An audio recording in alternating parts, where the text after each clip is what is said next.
Hola, hola. My name is Ramon, cosmetic formulator, sunscreen fanatic, and avid skincare consumer. And today we're back with another episode of Should I Buy or Not? Where I look at upcoming or already launched skincare items and I discuss if I personally deem it worth buying myself, worth recommending on the channel, and let's get into it. First few products, actually a lot of sunscreens. I don't know why. I mean, it's towards the middle of summer now. I feel like these would have been better to launch at the beginning, but we have a few brands launching some really interesting sunscreens, primarily mostly mineral sunscreens. First one I'm going to talk about is from Live Tinted, their HueGuard SPF 30. Live Tinted is a brand started by another influencer, Zitsticka. Zitsticka's good friends with like Jackie Aina, Susan Yara, and I know primarily they had their Hue Stick, which was started out with that orange color corrector, blush, lip product all in one, and now they've expanded that shade range as well as now getting into skincare. It's a mineral sunscreen SPF 30 with 18% zinc. It's a mineral sunscreen launched by a woman of color. Zitsticka is South Asian, really beautiful, rich skin tone. That's plus the fact that it is a very unique, very like pronounced yellow color. I'm really interested to try this out. It's a different take on a tinted mineral sunscreen. The brand is sending it to me in PR, so I will be having that product very, very soon. So look for a review of that, but definitely would have bought if that wasn't the case. Next sunscreen is from Zitsticka. This one launched, I believe, sometime in the last month, a mineral sunscreen. It's an SPF, I believe 30, so it's a good everyday sunscreen. Interesting because it looks really promising. I'm not gonna lie. I've seen a lot of people do ads for it, feature the product in content, and it looks really, really good. The couple things about it I'm not the biggest fan of is the fact that it's in a dropper bottle. It's harder to gauge how much product you're going to be able to get because to me, I find droppers very inconsistent. But also I feel like it might lead people in the wrong direction in terms of applying too little SPF. That coupled with the fact that it is also like $40+. I really wanna try it out. I wanna see how it works, but it's also kind of like, I don't really know if it's gonna be worth it, but it looks really good. And I feel like it's fairly brown skin friendly. I've seen a lot of richer skin complexions use it, apply it, work it into their skin nicely and easily. So I'm like really torn on that. Next one from Hero Cosmetics, they also launched their SPF. It's the Superlight SPF 30, a mineral sunscreen. Also very interested in this. Hero Cosmetics reached out to me recently and sent me like the pimple patches, which I really like, as well as a couple other products. And then this launched and they sent it to me as a surprise. I haven't tried it yet. I do not know what it's like, but I've seen other creators like Little Krusty talk about it and he really enjoys it. But I've also seen deeper skin creators not have the best experience consistently with it, so I don't know about that. Hero Cosmetics is a very interesting brand I'm really enjoying so far. I'm excited to try it out. I'm thinking potentially featuring that in the video with the Live Tinted HueGuard comparison's sake of like mineral sunscreens that are launching this summer. But it looks very good. It looks very lightweight. Little Krusty himself says to him it's a better version of Perito Comfy Water. So do note that. My one thing with a few of these actually is the fact that they very much rely on that clean, mineral only, reef safe marketing, which I don't like to see and I really wish brands would steer away from. Chemical sunscreens aren't as bad as brands are making them out to be. They're also a lot more accessible. And at this point, what is sheer, what is invisible with a mineral sunscreen is very, very subjective. It's not a one size fits all. And so on that note, the next scent we're going to talk about is from Medicaid. And Medicaid is a brand I have not tried, I don't think anything from. I've seen people like Latif Saka, who I feature on the channel, as well as another friend, Tommy, aka Fuss Free Skin. They've applied it and it looks amazing on their skin. It looks really radiant. It's a chemical sunscreen. The one thing about it is the fact that it is $55, but it looks really good. And I know people really love the brand. And I feel like if you have that brand dedication, it's definitely worth checking out. I don't know the ins and outs of the formulation in terms of like what justifies it being that price point. It is only the innovative non-FDA approved filters. So it's the Juveniles and Tenosorb S. It looks elegant. It looks promising. It looks radiant. So I think it's more dry skin friendly, but it's also $55. This one's not coming in PR. This one I might purchase. If you guys want to see it, I don't know, let me know. I do want to try Medicaid's products out. If you tried the sunscreen, let me know. Was it worth it to you? Sunscreen's out the way. Let's get on to the other launches. First up, Versed launched their glow drops. They're called the Versed Mood Lighting Glow Drops. Mood lighting is skincare with makeup benefits. The product gives a soft, focused finish and tint that almost feels like you're wearing makeup, except your skin's getting a boost in antioxidants and hydration. Feels like a serum, acts like a serum, looks like your most radiant skin. It's not giving tint to me. It's giving like liquid highlighter, but with like a sheen. So maybe it's doing that thing where it's like giving the illusion that your skin is like a little bit more blurred because the light, the way it's bouncing off the specific pigment in the product, but it's not like a tinted foundation or tinted moisturizer. I'd be down to try these. What's cool about these is you get versatility from the product. Mix this in with the moisturizer, you get a really cute little body situation. Mix it in with foundation, it creates a luminous look on the face. I'd be down to try it because I imagine it's a really good price point. Next, a full brand launch, potentially. I don't know a lot of deets about this, from Mad About Skin. Mad About Skin is another creator, he's another YouTuber, and I had a few people tell me about this in the submission when I posted on Instagram stories. I don't know if the actual launch has happened. I don't know if products have been announced, but I always think it's interesting when a creator launches a line, i.e. Hyram, which stay tuned, that's coming up in the video later on, just because when you're a creator, you create your little community, you got your little family here, and you're also backing everything you're doing with a specific skincare philosophy. You have an approach to how you tackle skincare and the kind of content you make around skincare. So when you choose to start a line, that's very much part of the brand's DNA, the product DNA. So I'm interested to see what this is about. He's based here in the UK, so it'll be really accessible for me to get. I would be interested to see what it's all about. Next is a Korean skincare launch, and one that I was very interested in. You've seen me talk about, I've noticed the fact that Korean skincare brands are featuring a lot more like actives, like we use here in the West, like for example, salicylic acid, I'm seeing a little bit more. This one specifically is by Wishtrend, and it's a cream that features Bakuchiol and Retinal that is set to launch in fall 2021. These are actives, Retinal?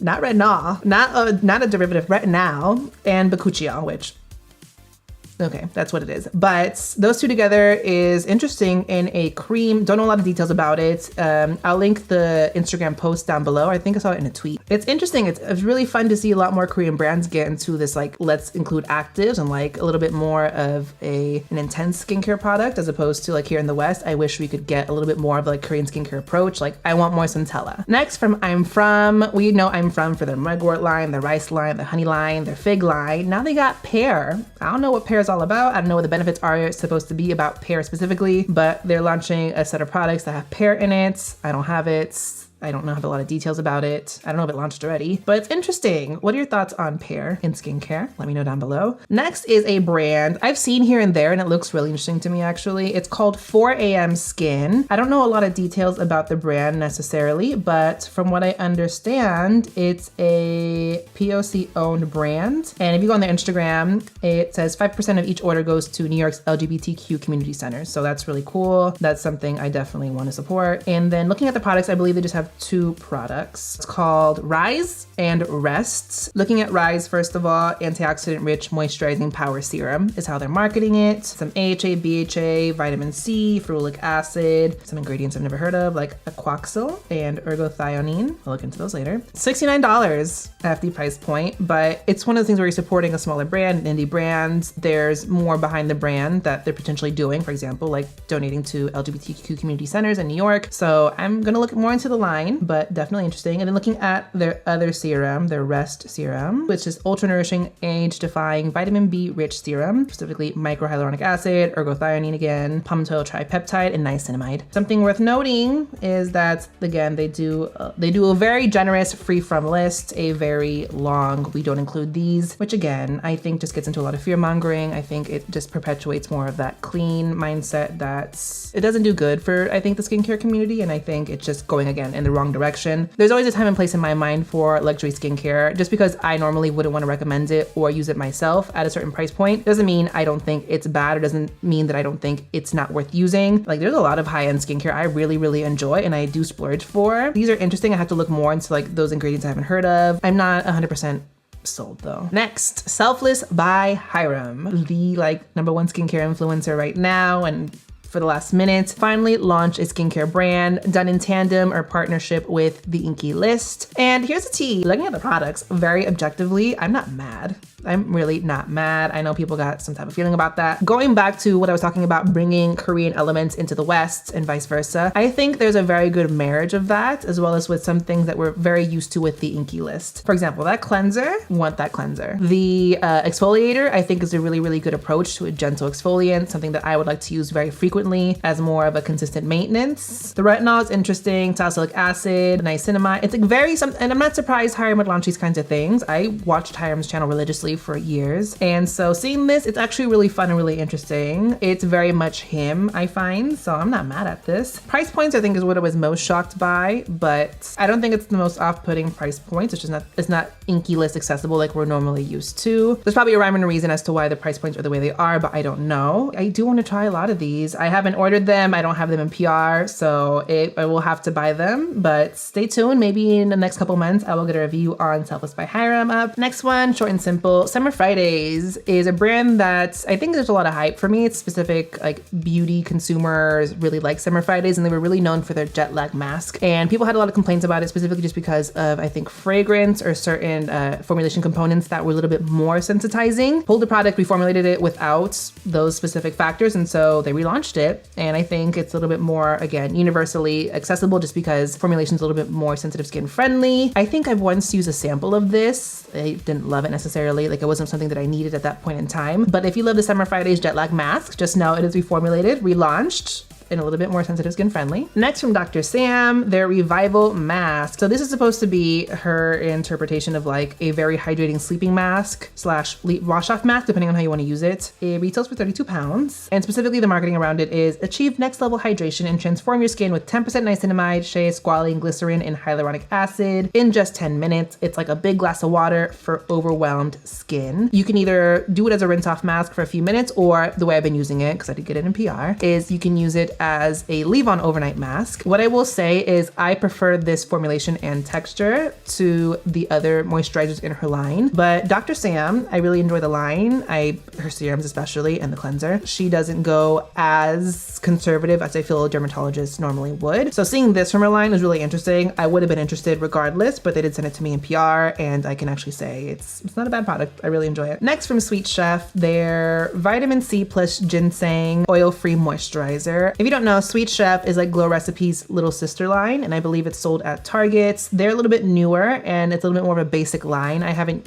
actually used any of the products. Looking at the product, basically it is a gel texture moisturizer. It's oil free, so it's going to be really good for oily skin types, or if you want like a base layer of lightweight moisturization. The vitamin C they use is 3-O-ethylscorbic acid, so a really nice derivative. It's something that I don't mind seeing on like a daily use product. It's a very nice lightweight gel moisturizer with some antioxidant benefits to it, and then that 3-O-ethylscorbic acid gives a good amount of the benefits we normally do see in ascorbic acid. It's just a lot more stable. Very interesting product. Because I do love Glow Recipe, I'm really excited to try Sweet Chef. Aside from this, I will see if I can get my hands on some of their other products because I do know they're available in the UK. Next, from one of my favorite sunscreen brands, a newly launched skincare line. Sunbum recently launched skincare. I love Sunbum products. To me, I think they're really good in that they're fun to use. Their sunscreens to me smell really delicious. It's like banana meets nut meets vanilla, and it's something that's really fun to like lather my body and head to toe. And they recently sent me a box of PR because I reached out asking for some sunscreens I couldn't get here in the UK, and as a surprise, they included the skincare launch with it. It is a fairly decent assortment of skincare. You can see here on the right. With it, you have a cleanser, a mineral sunscreen, a sunscreen mist, a face mask, night cream, eye cream, and a hydrating serum. So you got a pretty good, well-rounded line there. I don't know price points. I haven't touched these yet, but I'm interested to get my hands on them because again, their sunscreens to me are everything, and yeah, it's exciting. Next is from Desi Skin. You know, I talked about their vitamin C serum in one of my last Should I Buys, and I was really hyped for it. I did order it, cost an arm and a leg to get it shipped over here. And they just recently teased yesterday a new launch coming for the line, and they haven't updated anything about it. All they're hinting at is that it is a mist. Don't know what kind of mist it is, but knowing Desi and like skin is a big focus for Desi, always has been, even for makeup. I just imagine it's like a glowing, refreshing, like hydrating mist. If it's a sunscreen mist, I'll be very surprised and very interested, but also wondering what that price point would be. Desi Skin for me is just, it's cute, it's fun. I like Desi, so I'm interested always to see what those launches consist of, and therefore we'll be very excited. Will I order it? We'll see, just because again, getting it over here costs a lot of money, and I haven't even used the vitamin C serum yet, so stay tuned. Perusing some stuff off of Trend Mood, which is where I get half of my what is launching from skincare information. Herbivore is launching a few products. A Pink Cloud Soft Moisture Cream, which goes with the Pink Cloud cleanser they have, which is really cute, very nice velvety plush cleanser. I really enjoy Herbivore skincare, even though the price point is really high. Fun and whimsical to use. The Pink Cloud Moisture Cream, dreamy moisturizer that visibly plumps skin with hydration and restores its bounce with tremella mushroom and vegan squalane. Herbivore is one of those like really clean brands, so it's always one of those things where it's like, ugh, their marketing is a little bit weird for me, but I do like using their products. Balance, you know? And then their next product is the Aquarius Pore Purifying BHA Cream.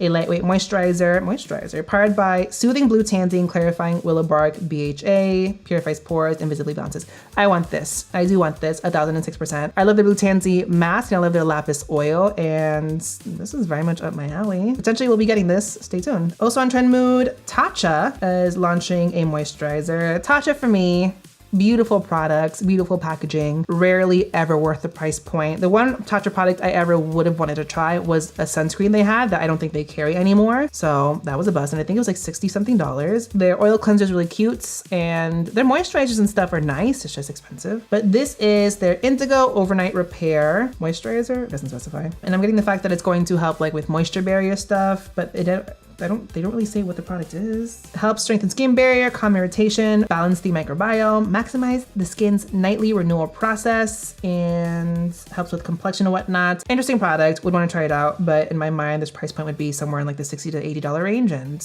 no. And then the last product we're gonna talk about in this video is a line called Good Light. Good Light is started by, I believe David Yee is his name. He's also known as Socialite on social media. He came out with a book recently, and I feel like out of nowhere, I just started seeing him on other people's pages and their stories. Like he was with Susan Yara. A few other creators were talking about him, and I was like, who is this guy? And then you go in his bio and it says he's the founder of Good Light. Good Light is a skincare brand that I think is fairly new. I hadn't heard of it until last week. The products are very simple. There's only 3. I have ordered them, so I will be getting those soon, being able to review those for you guys. Looking at the brand itself, love the aesthetic, very, very cute. Their website's goodlight.world, into that. It's very much about diversity, inclusivity, accessibility for the most part. Price points are actually very decent in my mind. They have a cleanser, a toning lotion, and a probiotic serum. So very simple line to start off with. I don't know if he was a skincare influencer prior or what, but he's got great skin, and these are cute products. They look very basic to the point, but like not in like a simple way, but more like they're good staple products. So interested to try these out. Again, I did order them, so stay tuned for that review. And with that, that is my, what is this, Q2? Should I buy or not? Looking at some hot new launches and some products I'm very much looking forward to in the next few months. Let me know down below what other products are you really looking forward to, whether that have just launched or are coming up very, very soon. Let me know in the comment section. Make sure you hit the subscribe button, notification bell, so that you know when I post more skincare, sunscreen, and fancy related content on my channel. Thanks for watching, guys. Bye.